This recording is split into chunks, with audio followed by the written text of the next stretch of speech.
Pernah Imam Syafi'i dikasih tahu, separuh dari kampung Anda itu gak suka kamu. Ya bagus lah, kenapa? Oh nak rukun malah bakal utang katanya gitu. Kira-kira yang utang tuh yang rukun apa yang neng-nengan? Yang rukun. Jadi enteng saja mungkin. Masyhur itu makalahnya Imam Syafi'i. Waman asa'a ilaika faqad atlaqaka. Orang yang berbuat buruk sama kamu berarti membebaskan kamu. Kalau saya sedang nenengan sama Habib Hasan Toha Putra, beliau naik Alphard nggak nawarin saya sah karena baru nenengan. Tapi kalau sedang rukun malah harus repot mana? Rukun sama ndak rukun? Repot rukun sebetulnya. Jadi Imam Syafi'i itu happy saja. Kalau sedang rukun sama tetangga ya dianggap rukun itu satu kenikmatan. Sedang ndak rukun ya dianggap satu kenikmatan. Jadi orang dulu itu serilek itu melihat dunia. Kalau kita kan enggak, ego. Wah saya ini suami kok dimarahin istri. Wah ini egonya bangkit. Padahal egonya bangkit itu ada kebodohan di situ. Yaitu seorang rektor didikte seorang istri, seorang makhluk. Apalagi kalau Anda daftar wali itu tidak akan jadi wali. Ini wali kok tunduk sama makhluk. Karena didikte apa? Makhluk. Maka Imam Ahmad ketika tetangganya bully gitu ya santai saja, beliau happy. Ketika pemuda tadi eskal janggal, kenapa kamu gak tersinggung ya Ahmad? Memangnya saya harus tersinggung gimana? Kan tak panggil tidak jadi, tak panggil tidak jadi. Hei pemuda, saya ini tidak punya urusan dengan kamu. Saya nuruti kamu karena perintahnya Allah. Saya senang melakukan perintah Allah, harus berbaik sama kamu. Sampai 3 kali. Jadi kebahagiaan ini pula yang harus kita latih dalam melakukan ketaatan. Tapi kalau kita sudah tidak bahagia dengan taat itu bahaya sekali. Obsesi saya terbesar atau cita-cita saya terbesar memang setiap ngaji saya ingin orang mukmin semuanya itu bahagia. Dengan bahagia itu mereka tidak neko-neko ingin mencari kebahagiaan lewat jalur apa maksiat. Sehingga dalam konstitusi ulama yang ditulis di kitab-kitab usul fikih, dan itu kitab yang saya kaji, selalu saya kaji, itu membela-bela sesuatu yang mubah itu sampai luar biasa. Karena melihat mubah itu, misalnya Anda tidur itu berstatus mubah, Anda bermain catur berstatus mubah, Anda rileks sama teman jagungan semalam dengan teman rektor atau dosen atau yayasan, itu melihatnya bukan mubah tapi tarkul maksiyah. Misalnya saya semalaman asik musamarah itu jagungan malam sama Habib Toha Al-Munawwar. Itu Allah ngitungnya bukan, wah ini jagungan ngalor ngidul tidak penting, itu enggak. Malam itu bahak tidak ke dugem, tidak ke tempat maksiat. Sehingga ada ulama yang mengatakan mubah itu enggak ada. Saya ulang lagi, mubah itu enggak ada. Kan umumnya ulama bagikan wajib, ya kan, haram gitu. Terus diantaranya mubah, sunat, makruh. Ada ulama yang mengatakan mubah itu enggak ada. Kenapa? Logikanya begini, itsma min mubahin illa wa yatahaqqaqu bihi tarku haramimma. Karena tidak ada mubah yang Anda lakukan kecuali saat itu pasti ditinggalkannya sebuah keharaman. Misalnya Anda sedang jagungan sama istri di luar, di rumah, asik di rumah semalaman, mungkin bahas hal-hal yang ringan, mungkin melihat sinetron atau apa yang ringan. Tapi di situ terjadi Anda meninggalkan ke tempat-tempat maksiat. Sekarang ninggal maksiat itu wajib apa mubah? Wajib. Padahal Anda sedang melakukan mubah. Nah itu dicatat oleh Allah itu tarkul haram, meninggalkan keharaman. Jika masyhur dalam cerita wali-wali itu, Abu Yazid yang seperti itu ibadahnya pernah tanya, ya Allah lalu yang makomnya orang seperti saya siapa? Karena beliau semalaman ibadah terus. Sama Allah dijawab, ya yang tidur di pinggir kamu itu. Abu Yazid, loh kok bisa ya Allah? Dia kan tidur terus. Ya kan dia tidur berarti meninggalkan keharaman. Ngomong sing potongan tukang maksiat itu apik turu apik melek kira-kira gitu. Apik turu. Timbang sama nak melek pola wis turu ae kira-kira gitu. Jadi enggak usah dipaksa tahajud, dipaksa qiyamul lail itu. Iya kalau qiyamul lail. Kalau dapat informasi, oh kesini ikut saya terus katut kan repot. Jadi perlawanan terhadap maksiat itu sebetulnya gampang dalam Islam karena tadi enggak ada sesuatu yang mubah kecuali saat dilakukan berakibat meninggalkan keharaman. Mudah sekali. Jika banyak orang jadi wali itu karena melakukan mubah. Itu ada orang jadi wali itu karena sering makan. Ya makan-makan biasa itu. Karena ketika makan, ya Allah, betapa doifnya saya. Katanya saya presiden, katanya saya rektor, saya kiai. Ternyata kalau nggak makan tuh lemes.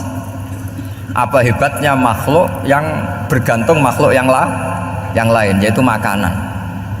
Nah karena seperti itu terus dia al-laja ilallah, terus dia sungkeman ning Allah.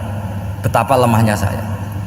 Sebab itu ketika Quran mengkritik dan dengan tanda kutip kemungkinan Tuhannya Isa bin Maryam, itu ngeritiknya sederhana. Quran itu mal masih ibnu Maryam illa rasul qad khalas min qablihir rusul wa ummuhu siddiqah kana yaqulanit ta'am. Isa itu tidak Tuhan, wong dia makan itu. Kamu kebayang nggak misalnya punya Tuhan, wah tadi Tuhan mampir ke rumah saya, dia lemes, setelah tak kasih makan sehat lagi gitu. Itu kan nggak kebayang gitu. Tapi Tuhan marung di rumah saya, lemes tak gratisin, kayaknya tidak punya uang gitu. Setelah makan, wah gairah lagi. Kebayang nggak punya Tuhan seperti itu? Sehingga Quran kalau gojlok sederhana, karena yakulanit toa. Sehingga wali-wali itu kalau makan tuh sadar lemahnya dirinya, betapa dirinya tergantung makanan. Sesuatu yang tergantung itu artinya tidak hebat, tidak Tuhan. Jadi untuk menjadi wali, untuk menjadi dapat ridhonya Allah itu sebenarnya sederhana. Termasuk ada cara jadi wali yang agak kacau, tapi ini ya benar, asal niatnya benar. Itu Nabi Ayub, itu kan seorang nabi, pernah diuji Allah. Ini ada di Sahih Bukhari. Nanti kamu tanya hadisnya sahih enggak, ini ada di Sahih Bukhari. Kadang orang kota itu aneh, enggak ahli hadis tapi tanya sahih enggak gitu. Padahal andekan dibodoni sahih ya ngandel saja gitu. Jadi kadang ya aneh, wong enggak tahu kok tanya gitu. Itu Nabi Ayub itu sudah kaya, pas itu sudah kaya, bukan cerita yang masih miskin, memang sudah kaya. Beliau di kamar dihinggapin satu belalang dari emas. Setelah belalang itu dikejar, ternyata yang jenis itu banyak, semuanya dari emas. Ngambil sana sini, ini yang kesa ini dipenuhin, saku ini dipenuhin, sampai banyak. Terus sama Allah digojlok, kamu itu nabi saya, kenapa kamu mengumpulkan harta sebanyak itu? Kamu itu nabi saya kok rakus? Jawabannya Nabi Ayub unik. Ya Allah, siapa yang bisa kenyang dari rahmatmu? Ya, jadi kalau kamu punya uang 1 miliar, kok ingin 1 miliar 100, ingin 1 miliar 200, itu cara ngitung bukan uang. Ya Allah, siapa yang bisa kenyang dari rahmatmu?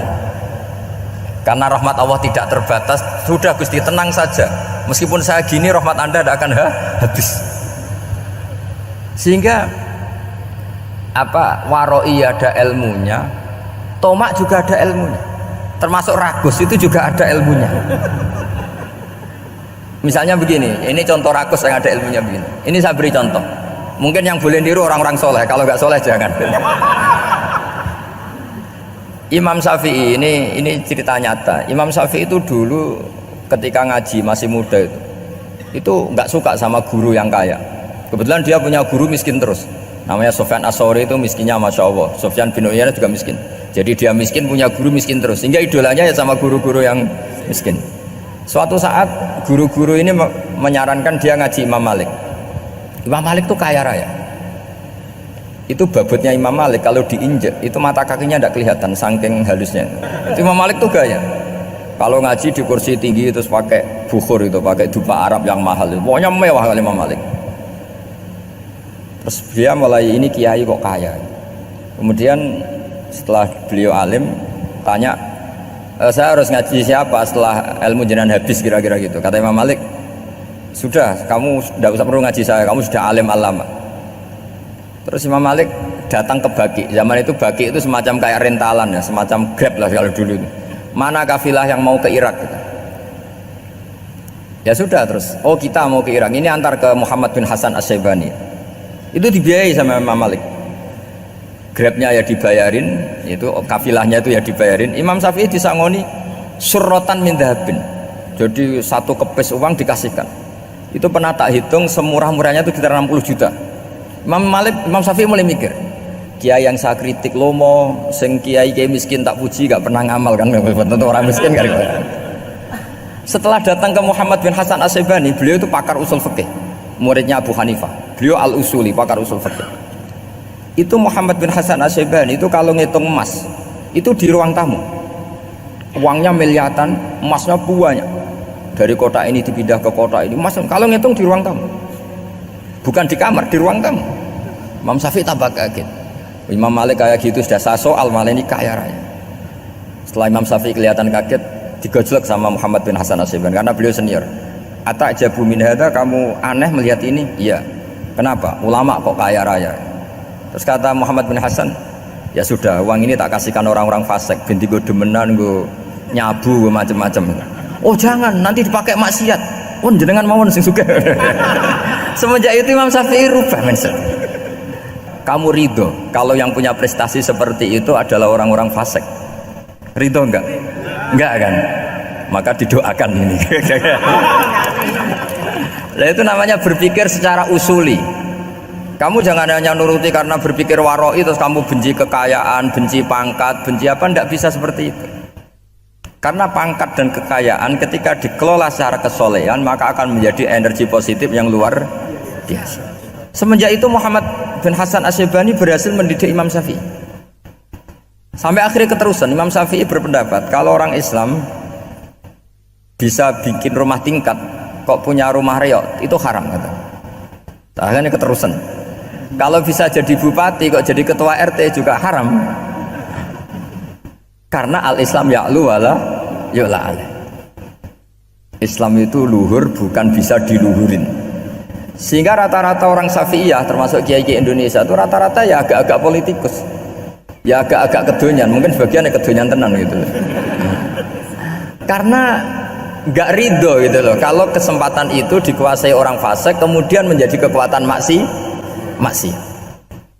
Coba kalau bupati itu orang yang fasik, kemudian programnya supaya rakyat seneng semalaman dangdutan yang purno misalnya, supaya rakyat seneng dibolehkan dugem, dibolehkan judi.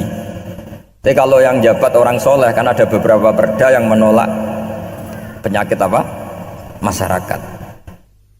Jadi kamu jangan melihat bahwa kepangkatan ini hanya sebagai alat korupsi, alat otoriter, enggak. Asal kena orang soleh, maka ini menjadi energi kesolehan atau energi positif. Sebab itu ketika Allah muji para nabi yang soleh, diantaranya disifati apa? Faqad ataina ala Ibrahim al-kitab wal hikmata, terus ayat wa atainahum mulkan azim. Dan Nabi Ibrahim dan keluarganya tak kasih kerajaan yang besar. Nah sekarang masih banyak orang yang cara pandang menyoal seperti itu salah secara usul fikih.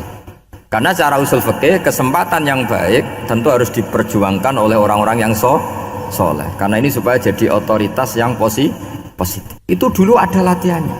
Jadi orang dulu itu gampang sekali ketika milih miskin ditanya, kenapa miskin? Saya ingin hisab saya ringan. Tapi ketika mereka kaya yang soleh, supaya harta ini tidak dipakai orang yang nanti dipakai maksiat. Kita misalnya orang soleh kok mau pangkat, karena kita ada ridho kepangkatan itu dipegang orang maksiat kemudian menjadi energi maksiat. Begitu juga seterusnya. Maka ulama dulu itu rileks. Sampai Syekh Nawawi Al-Bantani itu nanti bisa dicek di tafsir Qul hal yastawil ladzina ya'lamuna wal ladzina la ya'lamun. Beliau muji-muji ulama. Kemudian ada seorang yang agak hasud mungkin tanya begini, hebatnya ulama itu begini-begini. Terus ditanya, tapi kenapa kita sering melihat ulama ngantri proposal di rumahnya bupati kan? Sementara bupati nggak pernah datang ke ulama ngaji ihya. Jawabannya Imam Syekh Nawawi itu unik. Ya karena ulama itu tahu gunanya uang, sehingga nyari uang untuk pondok, untuk masjid. Sementara bupatinya tidak tahu gunanya ilmu, maka tidak pernah ngaji. Jadi ya ringan saja nih. Jadi ya sudah seperti itu. Jadi kalau ada ulama kedonyan, anggap saja karena tahu gunanya uang. Jadi kenapa ulama ngantri di kabupaten, bukan bupati ngantri di ulama? Jawabannya karena ulama tahu gunanya uang, sementara bupatinya nggak tahu gunanya ilmu.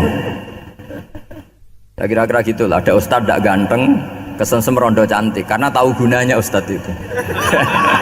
Artinya tahu gunanya kalau saya nikah nanti punya anak jadi gus, karena kan dia kiai gitu. Tapi rondone raro gunanya dia karena miskin gitu. Jadi ulama dulu itu rileks, menafsirkan apa saja itu rileks, termasuk saat terpojok itu rileks, karena semuanya dianalisis pakai ilmu. Sehingga ciri utama wali itu apa? Ala inna awliya Allahi la khaufun alaihim walahum yahzanun. Enggak ada rasa takut, enggak ada rasa gampang, karena melihat sesuatu itu gampang saja. Seorang lagi melihat sesuatu itu gampang saja, ringan. Saya beri contoh ya betapa pentingnya mindset ya, cara berpikir. Orang itu menjadi kikir itu karena nganggap hidup itu lama dan uang itu penting.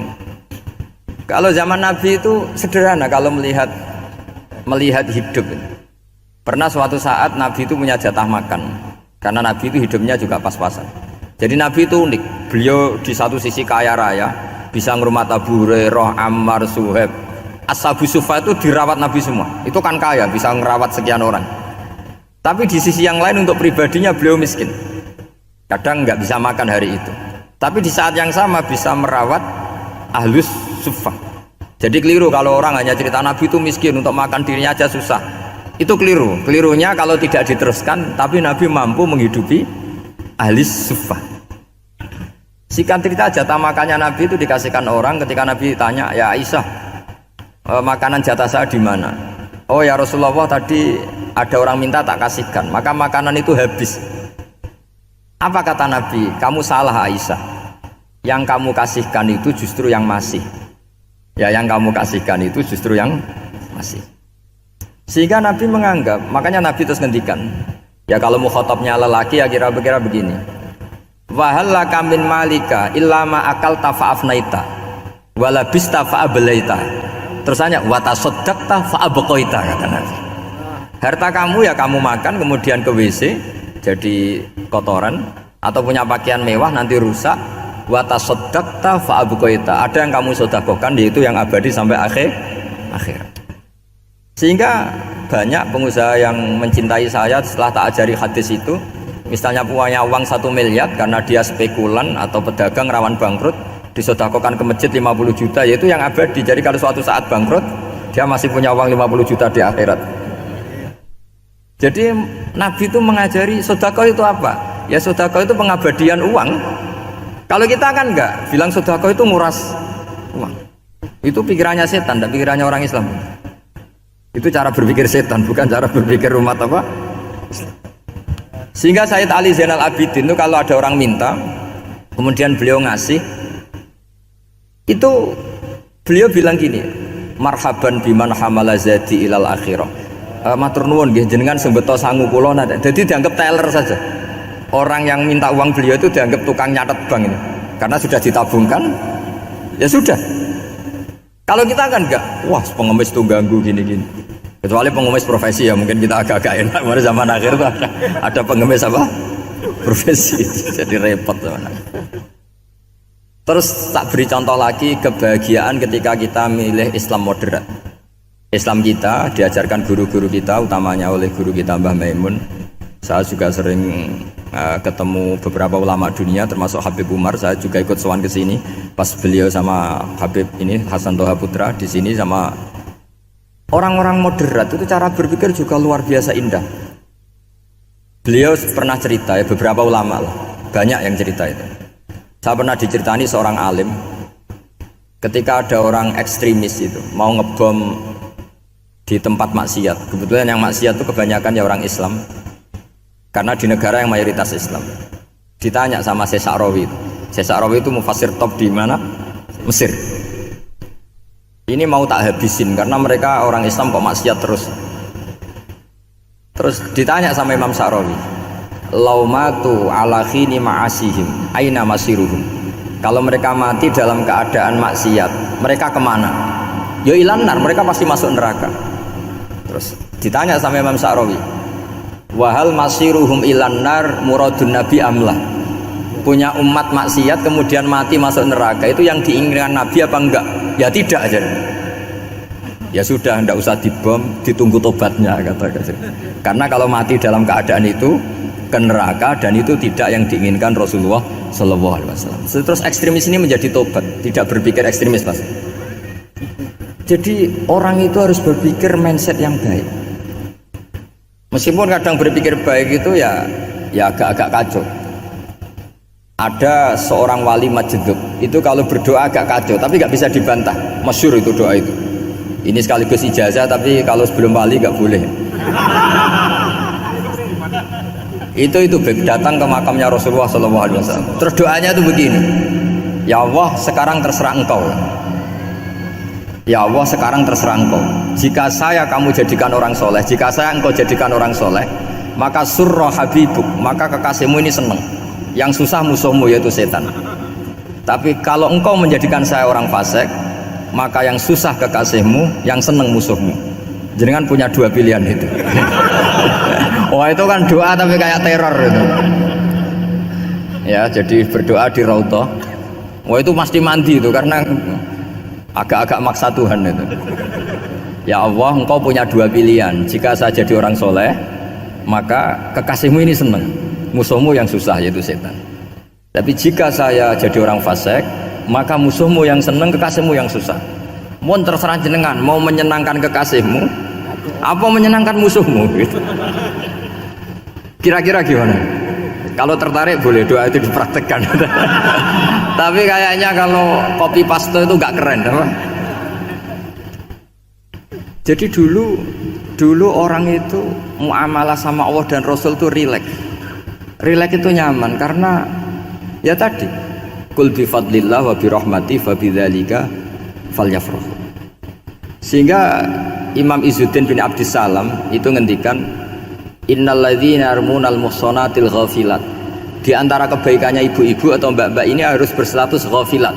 Perempuan-perempuan pelupa. Ghafilat itu pelupa. Pelupa dari kenikmatan maksiat sehingga mereka dengan taat. Misalnya ada ibu-ibu atau mbak-mbak atau juga bapak-bapak tahajud, kemudian nyaman dengan tahajud itu. Kira-kira terbersit enggak ingin maksiat? Enggak kan, karena sudah nyaman dengan tahajud, dengan taat. Maka dibutuhkan kenyamanan dalam beribadah. Sebab itu ala bidzikrillahi tatmainnul qulub. Makanya saya termasuk kiai yang setiap ngaji itu happy, seneng. Karena ini untuk kampanye, seneng dengan ngaji, dengan taat itu sudah luar biasa. Kayak apa kalau mereka senengnya kalau nunggu melakukan maksiat.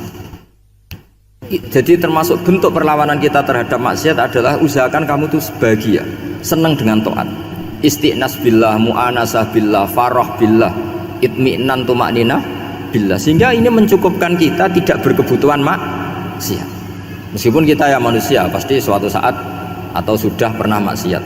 Serasa diceritakan lah, itu mesti itu. Lah orang-orang dulu itu orang yang sukses mengelola bahagia ma'allah wa billah walillah. Sehingga wali-wali dulu itu jadi wali itu tidak mesti karena ibadahnya banyak, itu enggak. Mereka orang yang ibadahnya itu biasa sekali. Ulama-ulama dulu ibadahnya biasa sekali. Tapi qulubuhum ma'allah, hatinya itu ma'allah. Itu ada seorang wali itu jadi wali, Umar bin Abdul Aziz, yang dikenal khamisul khulafa. Khulafa. Di luar Khulafaur Rasyidin 4, di antara yang soleh adalah siapa? Umar bin Abdul Aziz. Itu ketika mau meninggal, itu senangnya bukan main. Itu semuanya nangis, beliau senang. Terus tanya, kenapa kamu senang? Memangnya saya kalau mati itu kemana aja? Ila khairi madhubin ilah, ke zat terbaik. Dibang urip mbek kowe bolet atau mbek arhamur rahimin ya. Yaitu Allah Subhanahu wa taala. Jalaluddin Ar-Rumi ketika mau meninggal itu muridnya nangis semua, beliau marah. Kamu harusnya pesta karena saya mau ketemu kekasih saya, malah kamu tangisi, goblok sekali kamu, katanya. Jadi orang-orang dulu itu luar biasa. Karena tadi mereka tidak ingin ketemu Allah itu dianggap problem, harus sesuatu yang membahagiakan. Makanya wali-wali itu kalau berdoa begini, wa khairu ayyami yauman alqa fih, dan jadikan hari terbaikku adalah hari ketika saya ketemu engkau ya Allah. Pernah dengar doa itu? Wa khairu ayyami yauman alqa fih, dan hari terbaikku adalah hari saat ketemu engkau. Nah, kan enggak, sampai mati ku wedi. Saya tidak tahu wedi dosa apa wedi Israel apa wedi malaikat siapa? Mungkar nakir. Sebenarnya tidak perlu seperti itu. Karena cara pandang Nabi itu ini bisa dipraktekkan. Kalau kamu orang baik, mati artinya apa? Ya baik. Karena husnul khotimah. Kalau kamu orang yang buruk, itu kata Nabi, anggap saja mati itu akhir dari keburukan kamu. Nah, aku urip terus malah maksiat terus. Maka Nabi itu kalau ngajari kita berdoa gini, Allahumma ij'alil hayata ziyadatan li fi kulli khairin wal mauta rohatan li min kulli syarrin. Ya Allah, kalau saya hidup ya anggap saja ziyadah fi kulli khairin, berpotensi nambahi kebaikan. Kalau saya mati anggap saja ini akhir dari segala keburukan. Maka saya berkali-kali guyon. Makanya tradisi ulama-ulama NU, ulama-ulama pesantren, ya ada hanya NU, pokoknya ulama-ulama alim. Itu kalau ada orang mati, orang nakal gitu mati, ini saya gitu, itu hadirin mesti gak terima. Wapi enang itu orang wakal. Tapi dipaksa sama kiainya, saya gitu, lama-lama dipaksa. Saya gitu, padahal yang hatinya kiai, wis ra iso maksiat meneh, wis saya gitu. Karena dengan mati berarti saya sudah tidak bisa maksiat lagi. Jadi Nabi melihat hidup dan mati itu segampang itu. Kalau al hayata ziyadatan li fi kulli khairin wal mauta rohatan li min kulli syarr. Coba kita ke depan itu kan ada potensi zina, potensi korupsi, potensi maksiat. Yang bisa menghentikan potensi itu apa coba? Mati ya, udah pinter ya. Sudah maju berarti. Berani mati. Berani. Tapi jangan di sini ngel-ngelo panitia. Artinya yang selama ini kita risau dengan kematian, dengan apa? Nabi ngajari kita tadi. Allahumma ij'alil hayata ziyadatan li fi kulli khairin wal mauta rohatan li min kulli syarr. Ya Allah, jadikan hidup ini sebagai bekal menambah kebaikan, dan suatu saat kalau saya mati, semoga itu akhir dari segala keburukan. Jadi artinya Nabi itu ngajari kita itu positif terus. Sama seperti ulamanya tadi.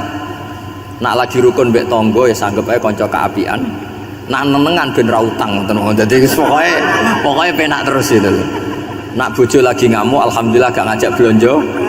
Nak pas rukun ya alhamdulillah kok lagi rukun. Jadi gampang semua. Makanya ada seorang alim itu ngendikan begini, ada yang tanya, saya tuh dulu ketika kaya teman saya sering main ke saya, setelah saya miskin gak ada teman-teman yang ke saya. Dikira si Habib ini kebetulan orangnya Habib itu mendukung keluhan dia, ternyata enggak. Si orang alim itu bilang gini, malah bagus tuh gitu, kowe wis melarat buruhe wong, ya sudah kamu miskin buruhnya orang lain, misalnya tukang manol di pasar atau tukang becak, kemudian teman-teman kamu datang malah kamu malu tuh jadi tontonan.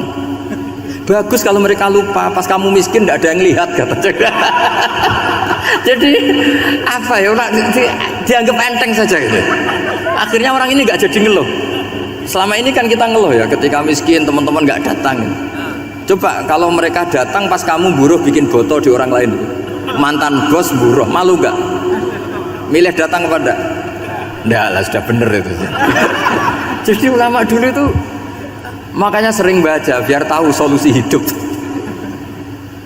Jadi ulama dulu tuh gampang sekali melihat kehidupan itu, gampang sekali, indah, gampang. Sekarang tuh enggak. Orang itu cara berpikir nuruti nafsu, itu yang bahaya. Makanya Quran ngeritik ara'aita man ittakhadha ilahahu hawa. Orang yang cara berpikir itu nuruti hawa nafsu. Kalau zaman Nabi, zaman sahabat, zaman ulama itu enggak seperti itu. Sehingga cara berpikir itu mudah. Makanya kata Nabi, absyiru ya ma'syarul muslimin, kata. Kamu harus senang ya ma'syarul muslimin. Allah sekarang buka pintu langit yang sebelumnya enggak pernah dibuka. Dan Allah yubahi bikum malaikatah, dan Allah membanggakan kamu kepada para malaikatnya. Kenapa? Umatnya Muhammad, umatnya Rasulullah Muhammad SAW itu kalau sampean kepengen mati setiap saat itu baik, itu resepnya gampang kata Nabi. Addu faridotan wantadzoru ukhra. Jadi Allah memberitahu, ya Muhammad, umatmu ini luar biasa. Jadi misalnya tadi kita sholat subuh, ditanya, bahak kamu sekarang ngapain? Nunggu sholat duhur ya. Setelah sholat duhur ditanya lagi, nunggu apa asar? Sehingga faman kanat hijratuhu ila Allah wa rasulih fa hijratuhu ila Allahi. Jadi kalau ya sudah ini tak ijazahkan, kalau setelah sholat subuh nunggu apa? Duhur. Setelah duhur nunggu. Sehingga ketika kita mati itu statusnya penunggu sholat. Tapi kamu kan enggak miskin, kenapa? Penunggu kaya. Ya itu enggak masuk surga itu. Penunggu kemapanan. Berarti kan menunggu sesuatu yang seleranya nafsu. Beda kalau penunggu sholat, berarti kamu di dunia menunggu ritual ibadah. Maka diantara ijazahnya Nabi apa? Addu faridotan wantazuru ukhra, melakukan satu fardu kemudian kita menunggu tugas berikutnya. Jadi niati saja setelah subuh nunggu apa? Duhur. Setelah duhur meskipun kita di perapatan apa? Nunggu asar tapi ya asar betul, jangan nunggu tok pas asar enggak. Jadi sebetulnya umat ini gampang sekali. Jadi diantara kebanggaan Allah yubahi itu Allah bangga dengan malaikatnya adalah umat ini adalah addu faridotan wantazuru ukhra, melakukan satu fardu kemudian menunggu fardu yang lain. Dari mengkhidmati kampus, ingin mengkhidmati masyarakat, dari satu masyarakat lokal Semarang menjadi sampai sekarang sampai Banjarmasin, terus gitu dari satu tugas ke tugas yang lain. Makanya Islam diajarkan setelah satu tugas selesai faida faruhtafan. Jadi sehingga hidup kita itu dinamis, dari satu kebaikan menunggu kebaikan lain, dari satu kebaikan menunggu, sehingga hidup kita ngapain? Nunggu satu kebaikan. Ini sudah masuk faman kanat hijratuhu ilallahi wa rasulih fa hijratuhu ilallahi wa rasulih. Sehingga orang bayangkan kalau kita direkam Allah, Gusti kula ampun mati nak dereng sugih, wis melarat puluhan tahun, sakit, nunggu sesuatu sing sifatnya nafsu, kepengin sugih tok aja cukup. Tahu burono wong sing tahu ngenyek ndekne lho, itu kan urung-urung wis dendam. Saya belum mau mati sebelum kaya dan buruhkan orang yang pernah melecehkan saya. Wis ngono akhirnya mati urung sugih. Berarti wis fakir matine hasud.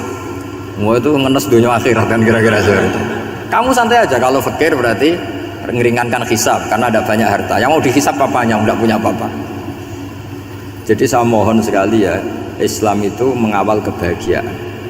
Sebab itu sampai bahagia itu menjadi perintah Islam, qul bi fadlillah wa bi rahmati fa bidzalika falyafrahu. Karena dengan bahagia bitaat diharapkan orang Islam itu tidak bahagia atau cari kesenangan lewat jalur maksiat. Sehingga ciri utama wali apa? Ala inna auliya Allahi la khaufun alaihim wa lahum yahzan.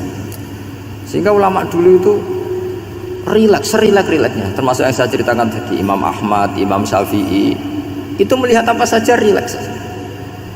Ya tadi kalau disenangi orang ya barokah, punya kawan kebaikan, nak dineng ya barokah dineng di gedingi tonggo rada utang, ngeranjuk tulung itu. Jadi rileks saja. Masyhur itu Imam Syafi'i ngendikan, waman asaa ilaika faqad atlaqaka. Orang yang berbuat buruk sama kamu hakikatnya adalah membebaskan kamu. Atlaqo itu apa? Membebaskan. Enak gak jadi hidup gitu? Kalau kamu kan enggak, kok gedeng aku salahku apa? Malah kamu ujub tuh, orang kok gak tahu salahnya. Kamu jadi suami, istrinya ngomel, kurang apa saya sebagai suami? Ya kurang banyak, enggak ganteng, enggak kaya, enggak ini. Malah kalau diterangkan malah parah toh. Ya sudah rileks saja. Kalau dia ngomel ya tadi alhamdulillah dapat pahala tanpa apa? Biaya. Terus ngomel kan butuh energi, paling yang tidak kuat 3 jam. Nanti juga berhenti apa? Sendiri.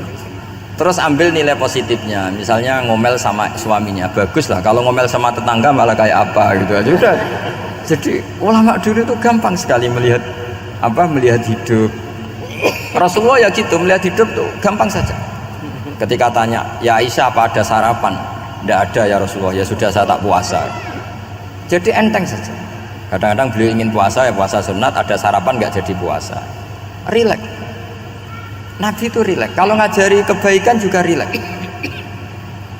Nah sekarang itu banyak orang yang karena mungkin kurang baca, Islam tuh kayak menjadi aturan yang bengis, yang repot, yang mengekang. Itu tidak seperti itu. Yuridu wa bikumul yusra wala yuridu bikumul usra. Allah menghendaki agama ini mudah. Sehingga ada sahabat di Imami Mu'ad itu baca Baqarah. Sahabat ini pekerja petani, mufarokoh ditinggal. Ketika Mu'ad lapor, ya Rasulullah ini ada orang munafik, tengah-tengah sholat mufarokoh saya ditinggal. Yang disalahin itu tidak yang ninggal tapi Mu'ad. Afattanun anta ya Mu'ad, kamu itu tukang fitnah, masa ngimami petani pakai surat Baqarah. Jadi yang disalahkan ini imamnya. Kalau kamu jadi imam sholatnya ya yang cepat, makanya terus banyak orang kecepetan karena tadi Jadi Nabi itu enteng sekali. Jadi apa ya, Nabi itu beda dengan yang kita bayangkan, beda. Nabi pernah ngaji di masjid, kemudian ada tetangga lewat pakai cangkul ke kebun. Semua sahabat gerutu, ini orang tidak benar, ada Nabi ngaji ditinggal saja ke kebun, tidak ikut ngaji. Jawabannya Nabi, ndak, itu bagus, itu ikut sunnah saya. Kenapa ya Rasulullah? Dia kerjanya nyari halal, dan untuk menghidupi keluarganya itu juga ajaran saya. Sehingga yang ngaji ya ajarannya Nabi, yang nggak ngaji karena kerja mencukupi keluarga juga ajarannya Nabi. Segampang itu. Oh, kalau kayaknya kamu kan, wes gak roh akhlak kan gitu. Nabi rileks saja nengah gini. Sampai bisa lihat itu di Ihya, di bab Fadhailul Kasbi.